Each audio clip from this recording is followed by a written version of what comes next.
अगर आपने भी 12th हिंदी मीडियम से पास की है और आपने बी फार्मेसी में एडमिशन ले लिया है और आपके स्टार्टिंग में ही फार्मेसी में काफ़ी ज़्यादा प्रॉब्लम आ रही हैं और आप ये सोच रहे हो कि हम फार्मेसी बिना बैक के कैसे क्लियर करें और हम प्रत्येक सेमेस्टर में कैसे अच्छे नंबर लाएं, तो ये वीडियो उन्हीं के लिए है।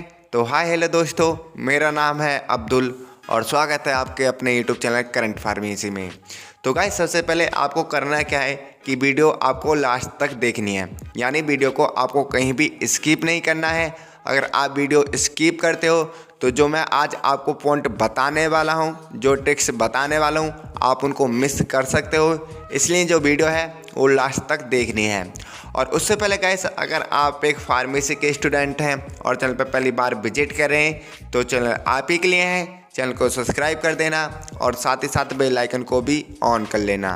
तो करते हैं आज की वीडियो स्टार्ट। तो गाइस, सबसे पहले देखिए, मैं आपको आज एक एग्ज़ाम शेड्यूल समझाने वाला हूं कि हम हर सेमेस्टर में कैसे अच्छे नंबर ला सकते हैं और कौन से सब्जेक्ट में हमें कितने नंबर लाने होते हैं जिससे हमारी एक भी बैक नहीं आए। ठीक है ना, मैं आपको समझाने वाला हूँ। तो स्टार्ट करते हैं और आपको भी ध्यान से समझना है। देखिए, सबसे पहले मैं आपको एक सब्जेक्ट बताता हूँ फर्स्ट सेम के।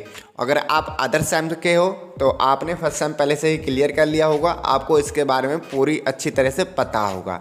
ठीक है, देखिए, तो हमारा फर्स्ट सेम के सब्जेक्ट है ना, ये दो ग्रुपों में बटे होते हैं। जो फर्स्ट है वह है मैथ वाला और जो सेकंड है वो है बायोलॉजी वाला।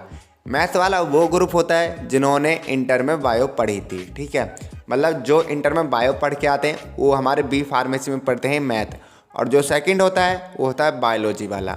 तो बायोलॉजी वाला वो होता है जिनके पास हमारा इंटर में मैथ था, यानी जो हमारे इंटर में मैथ पढ़ते थे वो हमारे बी फार्मेसी में पढ़ते हैं बायोलॉजी। ठीक है, अब हम बात करते हैं यहाँ पे सब्जेक्टों की कि हमारे कौन कौन से सब्जेक्ट यहाँ पे होते हैं मैथ वालों के लिए और कौन कौन से सब्जेक्ट होते हैं हमारे बायोलॉजी वालों के लिए। देखिए, जो मैथ वाले पढ़ते हैं वो है HAP फार्मास्यूटिकल एनालिसिस और pharmaceutical inorganic chemistry, pharmaceutics, communication silk और रीमेडिकल मैथ।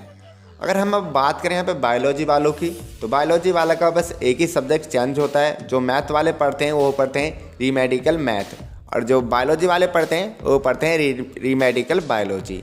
ठीक है, यहाँ पे बस एक ही सब्जेक्ट चेंज है, बाकी सब सेम होता है। देखिए, अब हम बात करते हैं यहाँ पे मार्क्स की, यानी पूर्णांक की, कि जो मैथ वाले होते हैं उनको कितने नंबर मिलते हैं और जो बायोलॉजी वाले होते हैं उनको कितने नंबर मिलते हैं।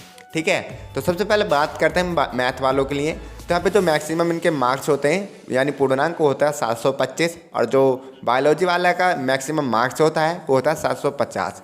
यहाँ पे बस आपको 25 का डिफरेंस मिल जाएगा। ये मैं आपको बाद में बताऊंगा कि जो 25 का डिफरेंस होता है ये क्यों होता है। देखिए, अब हम फिर बात करते हैं एक्सटर्नल एग्ज़ाम की। तो एक्सटर्नल एग्ज़ाम वो होते हैं जो हमारी यूनिवर्सिटी कराती है, यानी जो हमारी यूनिवर्सिटी के द्वारा होते हैं उनको कहते हैं हम एक्सटर्नल एग्ज़ाम।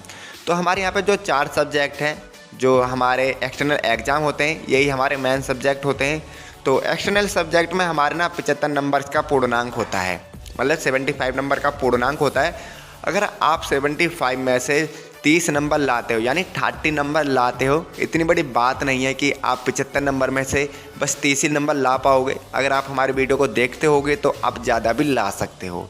तो इसलिए ज़्यादा यहाँ पे कोई हार्ड नहीं है कि आप 75 में से 30 नंबर नहीं ला सकते, आसानी से ला सकते हो। बस आपको थोड़ी सी मेहनत करने की ज़रूरत है, या फिर आप घर पे नहीं पढ़ते हो तो आप डेली वेज कॉलेज जाइएगा, आपको अच्छे से समझ में यहाँ पे आ जाएगा और अच्छे से आप 75 में से 30 मार्क्स ला सकते हो। यानी 75 में से 30 मार्क्स इतने बड़े नहीं हैं। तो आप यहाँ पर टोटल करें ना, तो यहाँ पर टोटल होता है चारों सब्जेक्टों का 120, यानी 300 में से आपको 120 नंबर लाने हैं। इतना बड़ा नहीं है, बहुत ही इजी है। तो और जो हमारा यूनिवर्सिटी का एग्ज़ाम होता है वो होता है 75 नंबर का। ठीक है, 75 में से आप लेकर आए एक सब्जेक्ट में 30 नंबर, तो आपके जो 4th सब्जेक्ट हैं इनके टोटल जो नंबर हुए वो हो गए 120। देखिए, फिर हम बात करते हैं यहाँ पे सेशनल एग्ज़ाम की। तो सेशनल एग्ज़ाम होते क्या हैं? ये होते हैं कि जैसे हमारे अब से पहले हमने 9th और 10th या 11th में देखा होगा कि हर महीने हमारे टेस्ट होते थे, उसी तरह से यहाँ पे होते हैं हमारे सेशनल एग्ज़ाम। तो सेशनल एग्ज़ाम हमारे पर मंथ होते हैं, मतलब जो महीने के लास्ट में 3 डेज होते हैं उनमें हमारे सेशनल एग्ज़ाम होते हैं। तो सेशनल एग्ज़ाम हमारे किस किस सब्जेक्ट के होते हैं? देखिए, जो फर्स्ट सब्जेक्ट है वो है HAP और जो सेकंड है वो है फार्मास्यूटिकल एनालिसिस और जो अब नेक्स्ट है 3rd नंबर का वो है फार्मास्यूटिकल, इनऑर्गेनिक केमिस्ट्री, और फिर जो लास्ट है 4th नंबर का वो है फार्मास्यूटिक्स। तो इसमें होता है क्या है का, इसका जो पूर्णांक होता है ना वो होता है हमारा 15 नंबर का। और फिर हमें 10 नंबर मिलते हैं इसमें जो हमारे कॉलेज में व्यवहार है, टीचरों के साथ अच्छा मतलब व्यवहार लाना, अच्छा कॉलेज है और कॉलेज पढ़ने जाना, उसके मिलते हैं हमारे यहाँ पे 10 नंबर। तो टोटल हो गए हमारे 25 नंबर यानी 25 नंबर। तो ये मतलब 2 बार होते हैं और जो हमारा कॉलेज होता है यूनिवर्सिटी को उन्हीं को भेजता है जिसमें हमारे अच्छे नंबर आते हैं। मतलब 2 बार ये हमारे एग्ज़ाम होते हैं और कॉलेज इन्हें भेजता है, एक बार यूनिवर्सिटी के लिए, वो वाले जिसमें आपके अच्छे नंबर आते हैं। ठीक है, तो यहाँ पे मतलब ये हमारे 4th सब्जेक्ट हैं जिनके हमारे सेशनल एग्ज़ाम होते हैं। तो इनका जो पूर्णांक होता है वो होता है 15 नंबर का, और जो 10 नंबर होते हैं वो होते हैं हमारे व्यवहार के। मतलब टोटल यहाँ पे 25 नंबर हमारे हो गए। अगर आपने 25 नंबर में से 20 नंबर गेन कर लिए, यानी 25 नंबर में से आपने 20 नंबर पर सब्जेक्ट में लिया है, तो आपके जो टोटल हैं 4 के वो हो गए 80 नंबर यानी 80 नंबर। और इससे पहले मैंने आपको बताया था कि मतलब आपके जो 4th सब्जेक्ट और थे उनमें से आपने गेन किए 120 नंबर यानी 120 नंबर। ठीक है, और फिर हम बात करते थे कि जो हमारे यहाँ पे 2 सब्जेक्ट और थे जिनके हमारे इंटरनल एग्ज़ाम होते थे, उनमें भी आपको मतलब अच्छे नंबर लाने। बच्चे क्या करते हैं ना, इनको मतलब हल्के में ले लेते हैं, पढ़ते नहीं हैं, और जो हमारी परसेंटेज बनती है ना वो इन्हीं दोनों सब्जेक्टों से बनती है। ठीक है, इसलिए आपको जो ये दोनों सब्जेक्ट हैं ये भी अच्छे से पढ़ रहे हैं ताकि अच्छी आपकी जो परसेंटेज आ जाए। देखिए, फिर हम यहाँ पे बात करते हैं इंटरनल सब्जेक्टों की, जो हमारे 2 होते हैं। जो फर्स्ट है वो होता है कम्युनिकेशन स्किल, और जो सेकंड है वो होता है रीमेडिकल मैथ या बायोलॉजी। तो इसका जो पूर्णांक होता है वो होता है 50 नंबर का, और इसमें जो कंटिन्यूस मोड होता है, यानी जो आप कॉलेज से ज्ञान करते हो, आप ये कॉलेज के हाथ में होता है। आप कॉलेज अच्छे से जाते हो और अपने टीचरों के साथ अच्छा व्यवहार करते हो, तो उसके होते हैं ये हमारे 20 नंबर। ठीक है, तो आपने यहाँ पे मतलब जो 20 है उसमें से आप लाए 15 नंबर। और जो हमारा पहले मैंने बताया था आपका सेशनल एग्ज़ाम था, तो सेशनल एग्ज़ाम आपकी 30 के थे, उसमें से आपने 25 नंबर मतलब यहाँ पे लाए सेशनल एग्ज़ाम में। तो अगर हम इन दोनों का टोटल करें तो वो हो जाता है हमारा 40 यानी 40 नंबर। तो आपने यहाँ पे 40 नंबर इनमें से दोनों में से ले आए। देखिए, यहाँ पे हम दोनों का टोटल करें, मतलब आपने 100 में से 80 नंबर ले आए। तो 100 में से 80 नंबर इतना बड़ी बात नहीं है, आप आसानी से ला सकते हो। 40 नंबर आपकी कम्युनिकेशन स्किल में से ला सकते हो, और 40 नंबर आप अपना रीमेडिकल मैथ या बायोलॉजी में से ला सकते हो। ठीक है, तो इस 100 नंबर का मतलब यहाँ पे पूरा पूर्णांक था, आप इसमें से 80 नंबर ले आए, ये इतनी बड़ी बात नहीं है, आप आसानी से ला सकते हो। देखिए, अगर हम अब इन सब का टोटल करें, यानी जितना मैंने आपको बताया इनका टोटल करें। देखिए, जो हमारा एक्सटर्नल एग्जाम था जिसका पूर्णांक हमारा 300 था, उसमें से आपको ले आए 120 नंबर। और जो हमारे सेशनल एग्ज़ाम थे, मेन सब्जेक्ट जो थे वो थे 100 नंबर पूर्णांक के, तो उसमें से आप ले आए 80 नंबर। और जो हमारे सेशनल मिनर सब्जेक्ट हैं, यानी जो 2 सब्जेक्ट थे वो भी आपके 100 नंबर पूर्णांक के थे, और उसमें से ले आए आप 80 नंबर। तो ये इतनी बड़ी बात नहीं है, आप आराम से ला सकते हो। अगर हम इन सब का टोटल करें तो आपके 500 में से आप ले आए 280 नंबर।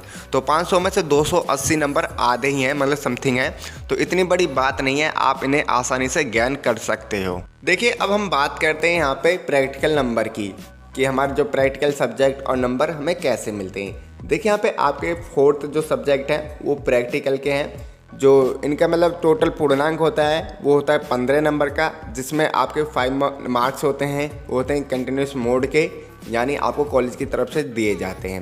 मतलब ये सेशनली होता है एक तरह से, और जो सेशनल मतलब जो इनका नंबर होता है वो होता है 10 नंबर का। ठीक है, आपके मतलब टोटल 15 हो गए, और आपने 15 में से मतलब 10 नंबर आप ले आए, तो आपके जो टोटल 4th हो गए वो होते गए 40। यानी आपके जो 4th सब्जेक्ट हैं उनमें से आप पर सब्जेक्ट में 10 नंबर ले आए, तो यहाँ पर टोटल करें 4th का तो वो हो गए आपके 40 नंबर। ठीक है, देखिए, अगर हम अब बात करें मेन प्रैक्टिकल सब्जेक्ट की, तो यहाँ पे ये 4th होते हैं, मतलब 4th सब्जेक्ट आपके होते हैं जिनका जो पूर्णांक होता है वो होता है 35 यानी 35 नंबर का।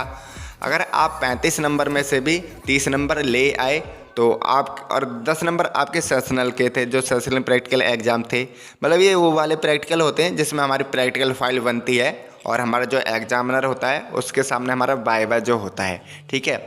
और देखिए आपको प्रैक्टिकल फाइल यहाँ पे ज़रूर बनानी है क्योंकि उसके आपको अच्छे नंबर मिलते हैं और उसकी वजह से आपकी जो परसेंटेज है वो हाई हो जाती है, ठीक है। अगर हम इन सब का टोटल करें, यानी आप जो सेक्शनल प्रैक्टिकल थे उसमें आप ले आए 10 नंबर, और जो अब आपके ये मतलब मेन प्रैक्टिकल सब्जेक्ट है इसमें से ले आए आप 30 नंबर।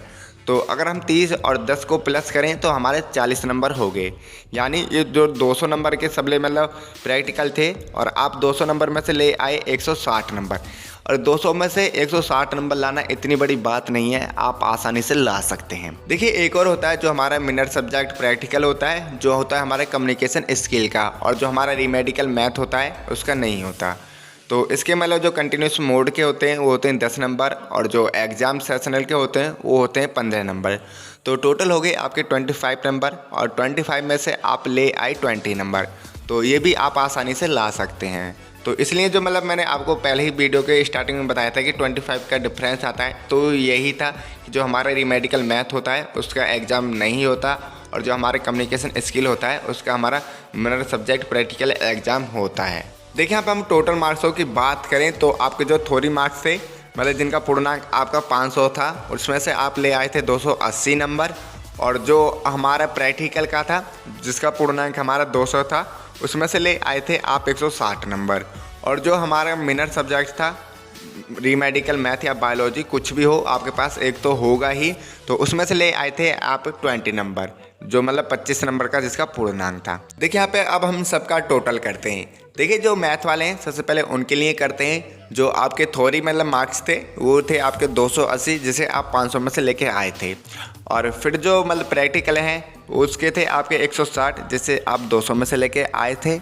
और फिर आपका जो मिनर सब्जेक्ट है उसके जो नंबर हैं वो हैं 20 नंबर, जिसे आप 25 नंबर में से लेके आए थे। तो अगर हम इन सबको जोड़ते हैं तो वो होते हैं हमारे 460 नंबर, और अगर हम इन सबका पूर्णांक जोड़ते हैं तो वो होते हैं हमारे 725 नंबर। और आप 725 नंबर में से 460 नंबर लेके आ रहे हैं तो इतनी बड़ी बात नहीं है, आप आसानी से ला सकते हैं। और देखिए यहाँ पे बात करें इसकी परसेंटेज की तो वो होती है आपकी 63%। तो इतनी बड़ी बात नहीं है, आप इससे ज़्यादा भी ला सकते हो, क्योंकि मैंने यहाँ पे कम से कम मार्क्स लिए थे। आप इससे भी ज़्यादा अपनी जो मतलब लेवल है वो बढ़ा सकते हो। तो आपकी जो परसेंटेज है वो हो गई 63%। और हम बात करें यहाँ पे बायोलॉजी वालों के लिए तो यहाँ पे जो पूर्णांक है 725 उसका 750 हो जाएगा, और उनके जो नंबर्स होंगे वो भी मतलब इतने ही होंगे, और उनकी जो परसेंटेज है वो भी 63 होगी। तो 63% आप आसानी से ला सकते हो, क्योंकि मैंने यहाँ पे बहुत ही कम मार्क्स लिए थे। आप इससे मतलब ज़्यादा ज्ञान करके इससे भी ज़्यादा ला सकते हो परसेंटेज, ठीक है। तो बस यही था आज की वीडियो में। आई होप आपको ये समझ में आया होगा। तो गाइस वीडियो कैसी लगी ये हमें कमेंट करके ज़रूर बताना, और गाइस वीडियो अच्छी लगी हो तो वीडियो को अपने फ्रेंड लोगों के साथ और अपने जो क्लासमेट के फ्रेंड हैं उनके साथ भी एक बार से ज़रूर से शेयर कर देना। और गाइस आप चैनल पर पहली बार विजिट कर रहे हैं और आप एक फार्मेसी स्टूडेंट हैं तो चैनल आप ही के लिए है, चैनल को सब्सक्राइब कर देना और साथ ही साथ बेल आइकन को भी ऑन कर लेना। और गाइस आप मुझसे बात करना चाहते हैं तो आप कर सकते हैं मुझे इंस्टाग्राम पे फॉलो, आपको जो लिंक है वो वीडियो के डिस्क्रिप्शन में मिल ही जाएगा। तो मिलते हैं जल्दी नेक्स्ट वीडियो में, तब तक के लिए thank you for watching video. Have a nice day.